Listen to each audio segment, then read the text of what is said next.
Good morning to all of you. This is our second lecture of the chapter Why Do We Fall Ill. जो हम chapter Why Do We Fall Ill कर रहे थे बच्चे, Why Do We Fall Ill. This is the second lecture of the chapter Why Do We Fall Ill. First lecture हमने end किया था factors पे, और वो फैक्टर्स थे इंटरनल फैक्टर्स. उसी टॉपिक को आगे लेकर जा रही हूं. सेकेंड फैक्टर्स है external factors. What are the causes of diseases?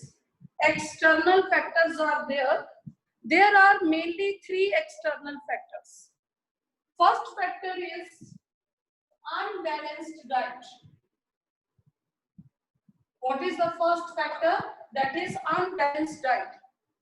Suppose हम बहुत हेल्दी, हमारा बर्थ हुआ है, हमें कोई जेनेटिक डिसऑर्डर नहीं था, हमें कोई प्रॉब्लम नहीं थी जब हमारा बर्थ हुआ, और हम बहुत ही हेल्दी थे, राइट? बट मैंने तुम्हें इंटरनल फैक्टर्स में बोला था कि हमें बैलेंस डाइट लेनी चाहिए. हमें ऐसी डाइट नहीं लेनी चाहिए जो टेस्ट के अकॉर्डिंग हो, हमें ऐसी डाइट नहीं लेनी चाहिए जो हमारे इंटरेस्ट के अकॉर्डिंग हो, हमें अच्छी लगती है तो हम ले रहे हैं. और हमें कैसी डाइट लेनी चाहिए कि हमारी एज क्या है और उस एज में हमें कितना प्रोटीन चाहिए, हमें कितने विटामिन चाहिए डेली लाइफ में, कितना कार्ब चाहिए और कितना प्रोटीन चाहिए, ये हमें पता होना चाहिए. तो उसको हम बोलते हैं बैलेंस डाइट. हमारा बर्थ हेल्दी हुआ, हम हेल्दी बड़े हुए, लेकिन जब हम अपने आप पर आ गए, यानी कि जब हम अपने डिसीजंस खुद लेने लग गए, तो हमने अपना जो हैबिट्स है वो कैसी कर ली कि जो हमें टेस्टी लगता है हमें वो फूड लेना है, जो हमें अच्छा लगता है वो हमें फूड लेना है, हमें बैलेंस डाइट की कोई केयर नहीं की. तो वन ऑफ द रीजन कि उसके बाद हमारी बॉडी के अंदर न्यूट्रिएंट्स डेफिशिएंसी होनी स्टार्ट हो जाती है. जैसे कि प्रोटीन, हमें जो ग्रोइंग एज है, जैसे आपकी एज है, इस एज में प्रोटीन ज्यादा चाहिए बिकॉज आपके सेल्स को ग्रो करना है. तो जब आपके सेल्स को ग्रोथ की नीड है और ग्रोथ की नीड के टाइम पे आपको प्रोटीन ज्यादा चाहिए as compare to we people. अगर मैं अपनी बात करूं, अपनी एज की बात करूं, तो मेरे को ज्यादा प्रोटीन नहीं चाहिए as compare to the you people. आपकी ग्रोथ अभी चल रही है, you are in the growing age, you need more protein than me. आपको प्रोटीन रिच फूड चाहिए. You know protein rich food क्या होते हैं, you know it very well. Eggs के अंदर प्रोटीन होता है, मिल्क के अंदर प्रोटीन होता है, चीज के अंदर प्रोटीन होता है, soybean is rich in the protein. Soybean के अंदर बहुत प्रोटीन होता है, बट बच्चे कहते हैं कि हमें टेस्टी नहीं लगती, तो इसलिए हम उसका सोयाबीन का इंटेक नहीं करेंगे. सो अपनी बैलेंस को खराब कर लेना, अपनी बैलेंस डाइट को खराब कर लेना, this is one of the external factor. आपके ऑर्गन्स नॉर्मल हैं, नॉर्मल फंक्शनिंग कर रहे हैं, आपकी बॉडी में कोई डिजीज नहीं है, कोई डिसऑर्डर नहीं है, but one of the cause is unbalanced diet. कि हमने अनबैलेंस्ड डाइट लेनी शुरू कर दी, इनएडिक्वेट डाइट स्टार्ट कर दी. हमने बिल्कुल केयर नहीं की कि हमारा डाइट चार्ट क्या होना चाहिए, हमें क्या डाइट चाहिए, हमें कितना प्रोटीन चाहिए, कितना विटामिन चाहिए, फ्रूट्स कितने चाहिए, कौन सा फ्रूट हमें खाना है. हमें बस अगर ये फ्रूट अच्छा लगता है तो हम उसी को ही डेली खाएंगे, जबकि हर फ्रूट के अंदर अलग अलग विटामिन होते हैं, तो हमें डेली चेंज करके फ्रूट खाना है. आज अगर एप्पल लिया है, कल हम ऑरेंज लेंगे, नेक्स्ट डे सीजनल फ्रूट जो भी हमारे पास है, बनाना, जो भी सीजनल फ्रूट है हमें वो इनटेक करना चाहिए, because each and every fruit contain the different type of vitamins. And fibre हमें कितना लेना है अपनी डाइट में, रफेज हमें कितना लेना है. जब हम ये सारी बातें भूल जाते हैं तो one of the factor of the diseases is unbalanced diet, one of the major factor. Now what will be the second factor? Unclean environment. What will be the second factor? Unclean environment. Everybody knows कि अगर हमारा environment clean नहीं है तो हम healthy नहीं रह सकते, हमारा एनवायरनमेंट क्लीन होना बहुत जरूरी है। अगर हमारा एनवायरनमेंट क्लीन नहीं है, पॉल्यूटेंट्स हैं, पानी हम ले रहे हैं, वाटर इनटेक कर रहे हैं, उसके अंदर जर्म्स हैं, फूड हम ले रहे हैं वो अनकवर्ड है, ठीक है, अनकवर्ड फूड के ऊपर जर्म्स अटैक होता है, हम सोचते हैं कि वो वाला फूड ले रहे हैं, हम बिल्कुल केयर नहीं कर रहे, ब्रीथिंग कर रहे हैं, अनक्लीन एनवायरनमेंट में ब्रीथ कर रहे हैं, एयर हमारे अंदर अनक्लीन जा रही है। तो 90% डिजीजेस का जो कॉज है that is the unclean environment. हमारा आसपास, हमारा घर और हम खुद, इस सब चीजों को अगर हम मिला के बात करें तो हमें cleanliness plays the very important role in our life.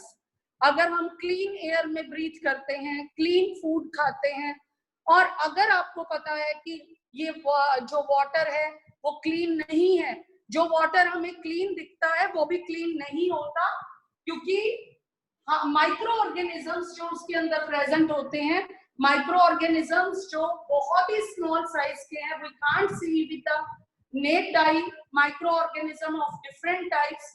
सो वो माइक्रो ऑर्गेनिज्म हमें बहुत सारी डिजीजेस करते हैं। इस चैप्टर के अंदर आपके सिलेबस में माइक्रो ऑर्गेनिज्म से रिलेटेड डिजीजेस हैं और उनके सिम्टम्स हैं, उनकी प्रिवेंशंस हैं।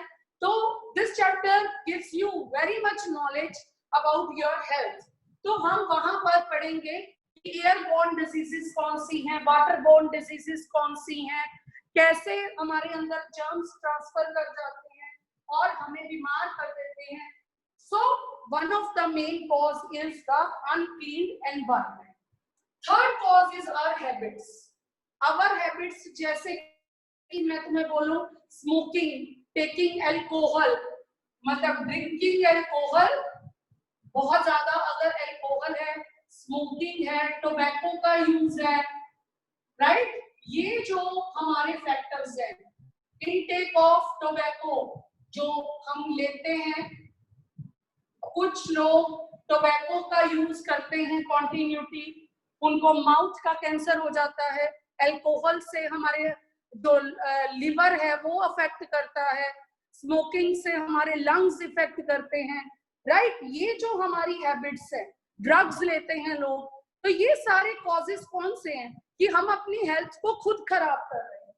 We are responsible for the these factors, external factors. Suppose अगर किसी पर्सन के अंदर जेनेटिक डिसऑर्डर है, उसके लिए वो पर्सन रिस्पॉन्सिबल नहीं है, उसके लिए वो पर्सन इसका कुछ नहीं हो सकता कि वो पर्सन जो है वो रिस्पॉन्सिबल है जेनेटिक फैक्टर्स के लिए, क्योंकि वो डिजीज उसको उसके पेरेंट्स से मिली है, उसके अंदर उसका कोई रोल नहीं है। बट ये जो मैंने फैक्टर्स लिखे हैं, इसके लिए हम खुद रिस्पॉन्सिबल हैं कि हमने बैलेंस डाइट नहीं ली, हमने क्लीन एनवायरनमेंट नहीं रखा। We all are responsible for the unclean polluted environment. Drinking alcohol, we are responsible. For smoking, we are responsible. For using drugs or tobacco, we are responsible.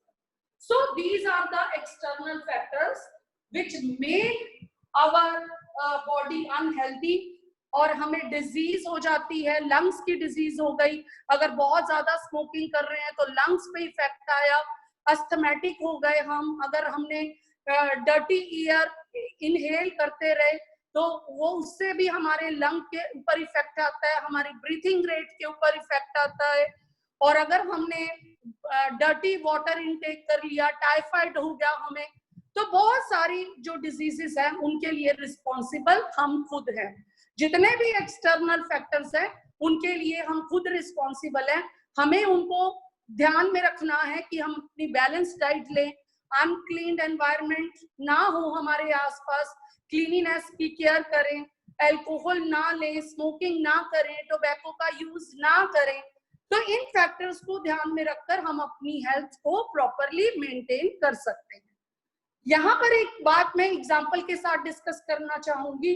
अगर हम अपनी बहुत ज्यादा care करते हैं तो लेवल ऑफ इमीडिएट कॉज क्या है। For example, level of immediate cause पे एक क्वेश्चन आ जाता है कि आप बहुत हेल्दी हो, बहुत ज्यादा हेल्दी हो, आप बैलेंस डाइट भी ले रहे हो, आपका आसपास भी क्लीन है, आप अल्कोहल का यूज भी नहीं कर रहे, टोबैको भी नहीं ले रहे, स्मोकिंग भी नहीं कर रहे, फिर भी कई बार हम बीमार हो जाते हैं। सपोज एक पर्सन को इमीडिएट लूज मोशन लग जाती है। लूज मोशन, कल वो बिल्कुल ठीक था, रात सोया, सुबह उठा तो उसको ऐसा लगा कि माय स्टमक इज अपसेट, मेरा पेट खराब है, तो मुझे लूज मोशन फील हो रही है, तो उसको लूज मोशन लग जाती है। तो फिर माइंड में आता है this is a level of disease of immediate cause, कि कल तक हम ठीक थे, आज हमें प्रॉब्लम हुई। तो इसे कहते हैं लेवल ऑफ इमीडिएट कॉज। ये इमीडिएट हमारे को लूज मोशन कैसे लग गई किसी पर्सन को, क्या रीजन रहा, कैसे हुआ, कि अपनी तरफ से जब अगर हम इसके रीजन के पीछे जाते हैं तो फिर हम पता लगाते हैं कि अपनी तरफ से तो हमने क्लीन वाटर लिया था, बट वो वाटर क्लीन नहीं था, जो दिखने में क्लीन लग रहा था वो क्लीन नहीं था, डर्टी वाटर ले लिया हमने, और उसकी वजह से हमारा पेट जो है, स्टमक जो है वो अपसेट हो गया, और we are suffering with the loose motion. तो फिर उसको स्टडी अगर करा जाए कि क्या रीजन हो सकता है, उस डर्टी वाटर में ऐसा क्या था कि जिससे हमें लूज मोशन हो गई, और वही डर्टी वाटर किसी और पर्सन ने लिया, वही वाटर किसी और ने इनटेक लिया, तो उसको ये लूज मोशन नहीं हुई। It depends upon the attack of the germs, कि हमें कैसे जर्म्स अटैक कर गए और हमारे साथ वाले को नहीं करे, because it depends on the immune system of the body, कि एक ही बार अगर हमने थोड़ा इन अनक्लीन वाटर ले लिया तो उसी टाइम हमारी बॉडी ने उसको एक्सेप्ट नहीं करा और हमें लूज मोशन की प्रॉब्लम हो गई, वो वायरस, वो बैक्टीरिया हमारे अंदर अटैक कर गए, और हमारे साथ वाले ने भी वही वाटर इनटेक किया और उसको एकदम से अटैक नहीं हुआ, क्योंकि उसकी बॉडी का जो इम्यून सिस्टम था वो हमारे से ज्यादा क्या था, स्ट्रॉन्ग था। और फिर वही बात आ गई कि इम्यून सिस्टम कौन स्ट्रॉन्ग कर रहा है, हमारी बैलेंस डाइट।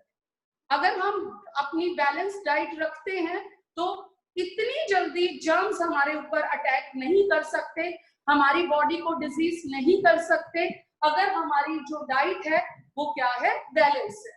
तो इट मींस सब चीजों का मिलकर हमारी बॉडी में रोल है। बैलेंस डाइट हमारी बहुत इंपॉर्टेंट रोल प्ले करती है, क्लीन एनवायरनमेंट हमारा बहुत इंपॉर्टेंट रोल प्ले करता है, और हमारी बैड हैबिट्स अगर नहीं है और फिर हमें जर्म्स जो हैं कम अटैक करते हैं, क्योंकि हमारा इम्यून सिस्टम क्या है, स्ट्रॉन्ग है।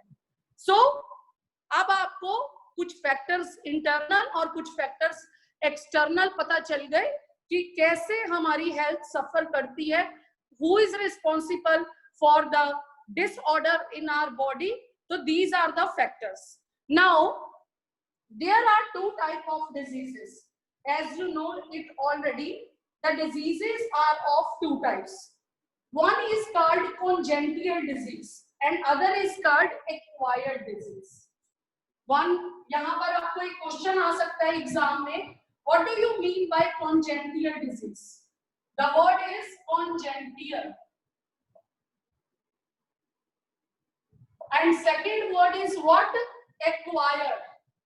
अब जैसे कि आपको acquired का मीनिंग पता है, acquired यानी कि हमने acquire की है, चाहे वो डर्टी वाटर से एक्वायर की है, चाहे वो डर्टी फूड से एक्वायर की है, चाहे वो किसी अनहेल्दी पर्सन से एक्वायर की है, यानी कि हमारे पास वो डिजीज नहीं थी, यानी कि वो कौन सी डिजीजेस हुई, कम्युनिकेबल, जो हमारे पास एयर के थ्रू आई, जो हमारे पास डर्टी वाटर के थ्रू आई, और जो हमारे पास कहां से आई, एनवायरमेंट से आई, राइट। उसके बाद अगर हम एक्वायर्ड वर्ड आपको जो बता, अब जो एक्वायर्ड डिजीजेस है वो फर्दर कितने टाइप्स की हैं, two types, communicable and non communicable. Non communicable, right. इसको एक्सप्लेन करने, इसकी टाइप्स को एक्सप्लेन करने से पहले I want to tell you the meaning of congenital, because firstly the diseases are of two types, one is acquired and other is congenital.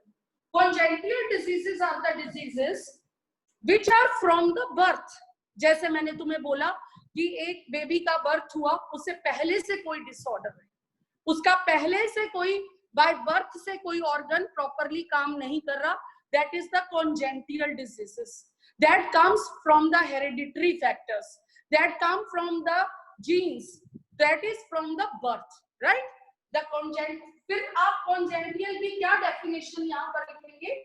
The congenital diseases are the diseases which are from the birth, जो birth से ही है, that diseases are called the congenital diseases.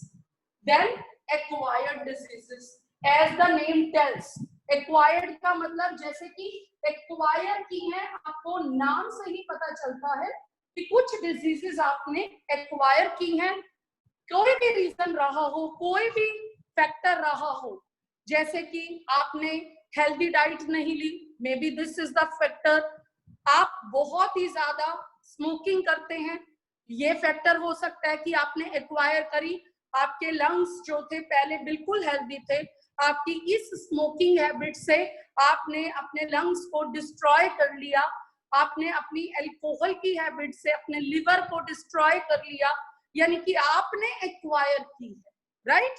Environment से acquire करी है, अपनी habit से acquire करी है, किसी भी रीजन से आपने उस डिजीज को एक्वायर कर लिया। सपोज आपने कोई डिजीज एक्वायर कर ली है एनवायरमेंट से, तो वो डिजीज कम्युनिकेबल भी हो सकती है और नॉन कम्युनिकेबल भी हो सकती है। वो डिजीज कौन सी हो सकती है? कम्युनिकेबल भी हो सकती है और नॉन कम्युनिकेबल भी हो सकती है। कम्युनिकेबल मीन्स व्हाट, कि सपोज आपने एनवायरमेंट से एक्वायर कर ली, it transfer to the next person और it transfer by you to the healthy person, कि अगर आपने एक्वायर कर ली है तो आपसे ट्रांसफर अगर हो गई हेल्दी पर्सन को, तो it is a communicable disease.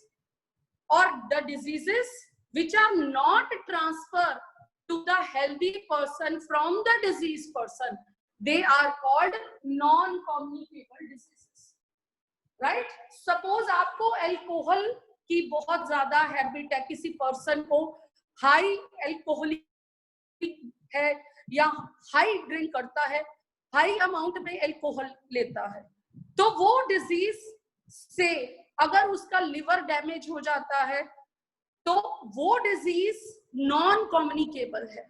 जो नॉन अल्कोहलिक है वो डिजीज उसके अंदर ट्रांसफर नहीं होगी। एंड अगर आपको एनवायरमेंट के से जर्म्स एंटर करने से, suppose you are suffering with a cold और कफ, और अगर आपको कोल्ड और कफ हो गया तो वो डिजीज एक हेल्दी पर्सन के साथ जा सकती है by the direct contact, by hand shaking, जिसे आप डायरेक्ट कॉन्टेक्ट ही कहोगे, और उसके यूटेंसिल्स यूज करके, और बाय एयर उसके पास बैठकर उसके और आपके बीच में अगर जो भी टॉकिंग हो रही है सांस के थ्रू, ब्रीथ के थ्रू, वो जर्म्स हैं वो हेल्दी पर्सन के पास जा रहे हैं। So this disease is a communicable disease. So again I want to tell you the congenital diseases are the diseases which are from the birth, जो birth से ही है। And second category is what? Acquired diseases. Acquired diseases means which acquire from the habits, which acquire from the environment, right? Acquired diseases are of two types, communicable and non-communicable. There is a 3-mark question in your syllabus. What is the difference between communicable and non-communicable diseases, right? आपके syllabus में एक 3 marks का question है कि difference between communicable and non-communicable diseases. There is one another name of communicable and non-communicable diseases. What is that name? Infectious diseases. अगर किसी भी disease का कोई और नेम भी है तो आपको उसके बारे में भी पता होना चाहिए। समटाइम्स क्वेश्चंस जो है सेकंड फॉर्म में आ जाता है, चेंज करके आ जाता है, you must know. There is one another name of communicable diseases, that is infectious diseases and non-infectious diseases, right? There is a difference between communicable disease or infectious disease, and second, non-infectious and non-communicable disease. First of all, it is very simple. You have to write the definition of communicable. What it means? The diseases which can pass from the diseased person to the healthy person. Which can pass. What is the important word here? It can pass from diseased person to the healthy person, right? जो diseases एक disease person से healthy person तक transfer हो जाती हैं, जैसे कि cold और cough highly communicable, COVID-19 highly communicable. आज हम जो situation को face कर रहे हैं, due to what? Due to virus. And what is virus? Virus is a microorganism. ठीक है, ये डिजीज ये जो हम कोविड-19 सिचुएशन को फेस कर रहे हैं, क्यों कह रहे हैं कि हमें गैप बना के रखना चाहिए, हमें मास्क पहनना चाहिए, क्यों? इसका रीजन क्या है? दिस इज ए वन, यहाँ पर जो मैं आपको बता रही हूँ कम्युनिकेबल डिजीजेस, और जब मैं कोविड-19 की एग्जांपल दे रही हूँ, it is a highly communicable. और मैंने तुम्हें अभी अभी बताया कि कम्युनिकेबल क्या होती है? By the direct contact. आपने हैंडशेक कर लिया, आपने उस डिजीज पर्सन से बात कर ली, आपने उसके क्लॉथ यूज कर लिए, आपने उसके यूटेंसिल्स यूज कर लिए, आपने उसका बेड यूज कर लिया. ठीक है, किसी भी तरह से अगर आप उस पर्सन के कांटेक्ट में आ गए तो disease can pass from that person to the you people. ठीक है, इसलिए जो कम्युनिकेबल डिजीजेस होती हैं वो एक पर्सन से दूसरे पर्सन तक ट्रांसफर हो जाती हैं through the air, through the water, through the food और through the direct contact, through the sexual contact. Different reasons, किसी भी तरह से आप उस पर्सन के कॉन्टेक्ट में आए तो वो डिजीज एक हेल्दी पर्सन के अंदर इमीडिएट ट्रांसफर हो जाएगी. चाहे उसके सिम्टम्स को बाहर आने में, आपके अंदर से उसके सिम्टम्स को बाहर आने में 4-5 डेज लग जाए, बट उसके जर्म्स एंटर कर जाएंगे उस पर्सन की बॉडी में जो हेल्दी है, right? So communicable diseases can pass from one person, that is diseased person, to the healthy person. On the other hand, non-infectious diseases cannot pass. Suppose किसी को heart की प्रॉब्लम है, heart blockage है, उसको जो heart है उसका pumping properly नहीं हो रही, उसका हार्ट प्रॉपरली काम नहीं कर रहा. ठीक है, अगर उसको कोई हार्ट से रिलेटेड डिजीज है या उसकी किडनी से रिलेटेड उसको कोई डिजीज है, आप उसके पास गए, आपने उसका हाल पूछा, आपने उसकी टेक केयर करी, तो आपको थोड़ी हार्ट की प्रॉब्लम हो जाएगी, आपको थोड़ी किडनी की प्रॉब्लम हो जाएगी, राइट? तो ये एग्जांपल्स के साथ बातें आपको याद रखनी है कि नॉन इंफेक्शियस डिजीजेस कौन सी हैं. किडनी की, उसकी किडनी ठीक काम नहीं कर रही उस पर्सन की, उसका हार्ट की फंक्शनिंग प्रॉपर नहीं हो रही, तो that disease can not pass from that person to the healthy person.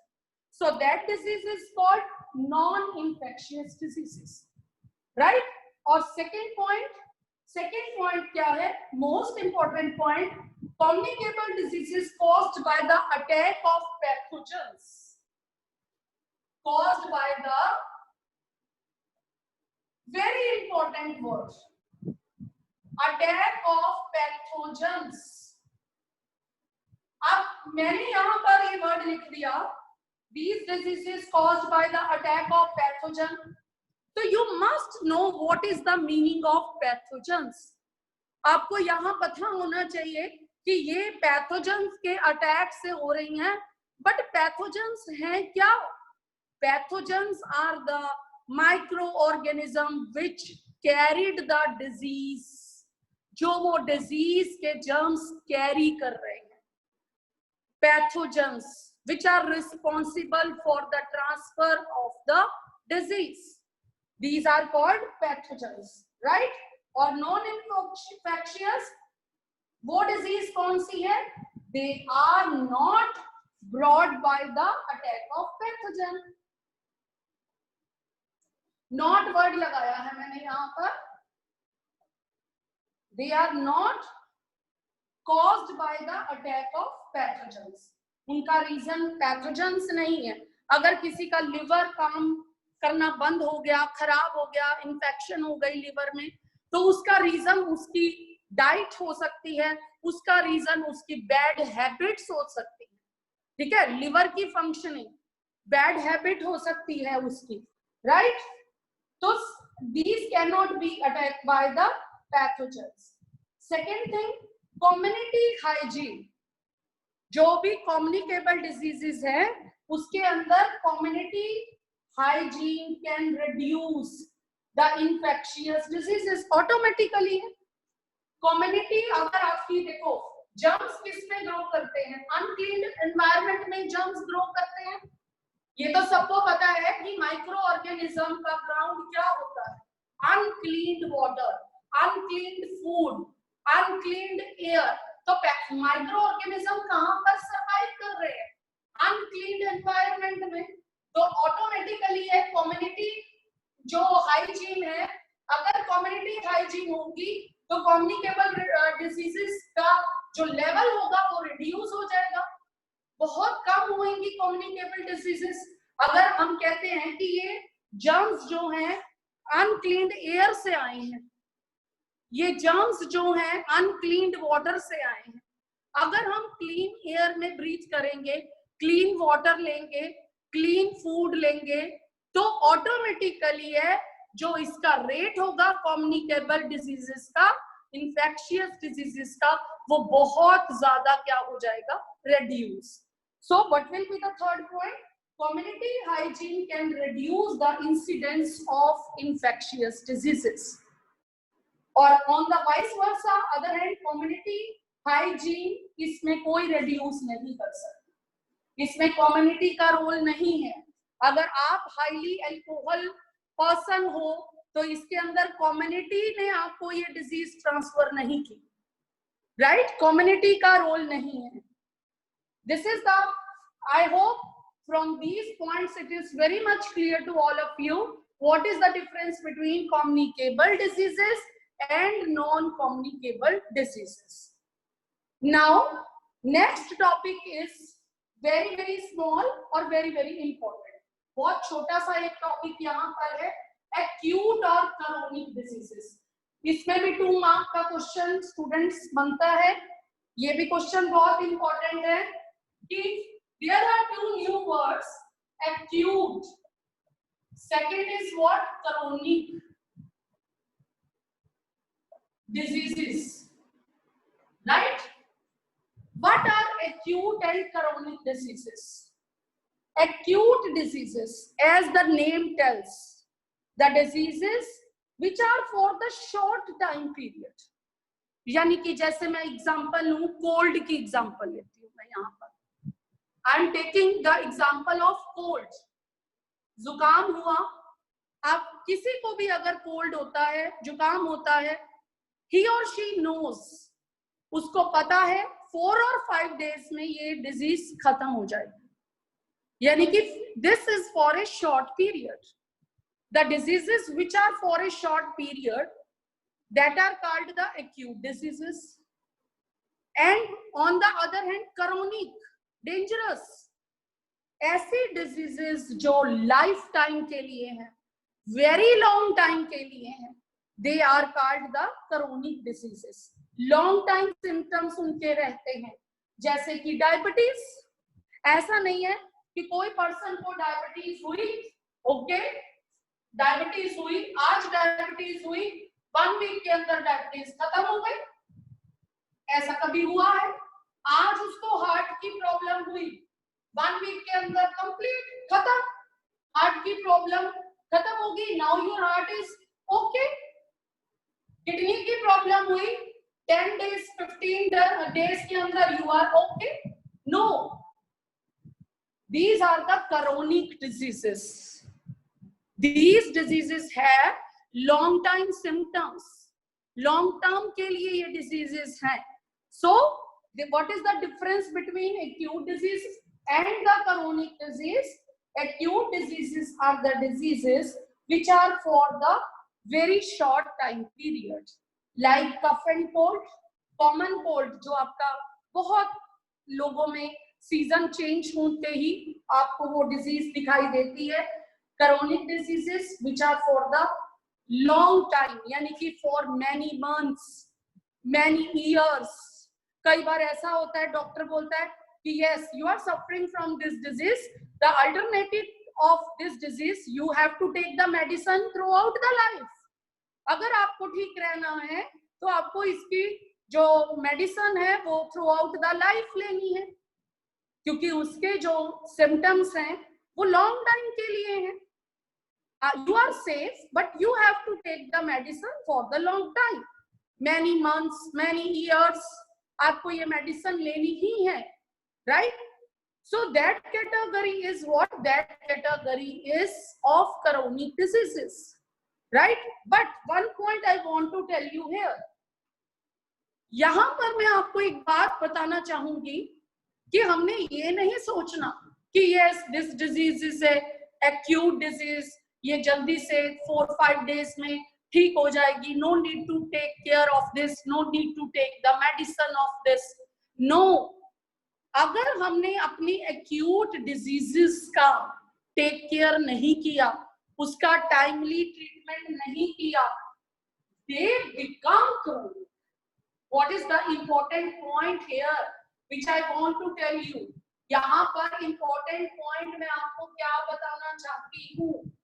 मैं आपको ये बताना चाहती हूँ कि if acute diseases are not timely cured, अगर एक्यूट डिजीजेस को टाइमली क्योर नहीं किया गया, they will become the chronic diseases.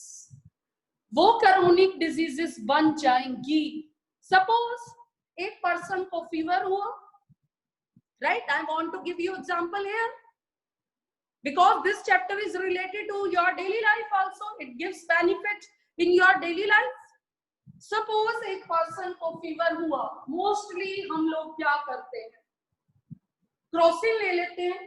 Fever हो गया, क्रोसिन ले लो, ठीक हो जाएगा.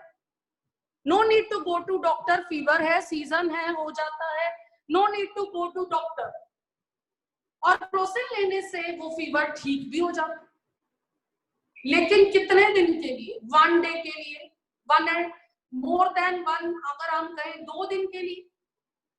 फिर फीवर हो जाता है, फिर क्रोसिन ले लेते हैं, फिर फीवर हो जाता है, फिर क्रोसिन ले लेते हैं. फीवर कई कारण से हो सकता है, उसके कई सिम्टम्स हो सकते हैं. वो फीवर जो है वायरस अटैक से भी हो सकता है, वो फीवर जो है बैक्टीरियल अटैक से भी हो सकता है, वो प्रोटोजोन से भी हो सकता है जो मलेरिया बन जाए. लेकिन हम उसका कॉज नहीं फाइंड आउट करते. हम उसका कॉज फाइंड आउट नहीं करते, तो वो अगर हम कॉज फाइंड आउट नहीं करेंगे, then acute disease ultimately become the chronic. वो acute disease हमारी कौन सी डिजीज बन जाएगी?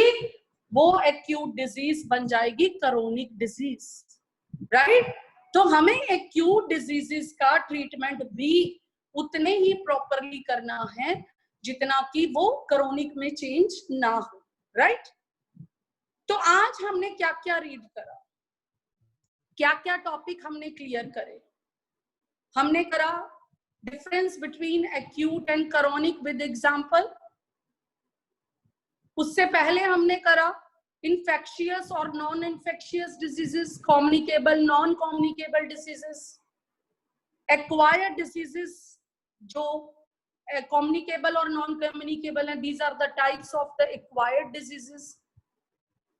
Before that congenital diseases which are from the birth, जो birth से ही हैं, hereditary से आई हैं, they are called congenital diseases. by birth ही ये blind है, by birth. इसमें उसका कोई fault नहीं है, ये disease उसकी congenital है, right? congenital diseases. then उससे before हमने करे factors. what are the factors which make us unhealthy? ऐसे कौन से factors हैं जो हमें unhealthy बनाते हैं? इम्यून सिस्टम हमें अपना कैसे स्ट्रॉन्ग करना है कि इमीडिएट हमें जर्म अटैक होने से हम बीमार ना हो जाएं, right? So what will be your homework for these all questions? You have to make the notes of these topics.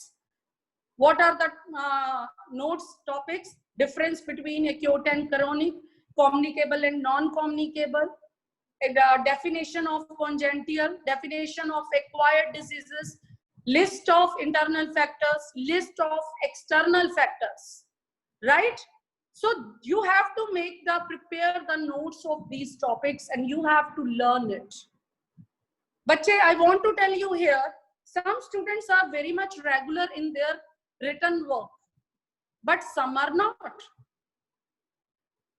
अगर हम इस कोविड सिचुएशन में फूड इनटेक कर रहे हैं, सांस ले रहे हैं, खाना खा रहे हैं, वॉचिंग टीवी देख रहे हैं, why we are not studying? तो हम स्टडी क्यों नहीं कर रहे? So don't give harm to your study. Do your study regularly. Make your notes regularly and learn it regularly. I hope so. There is no doubt in the topic. Okay, 1 minute. Akash sir.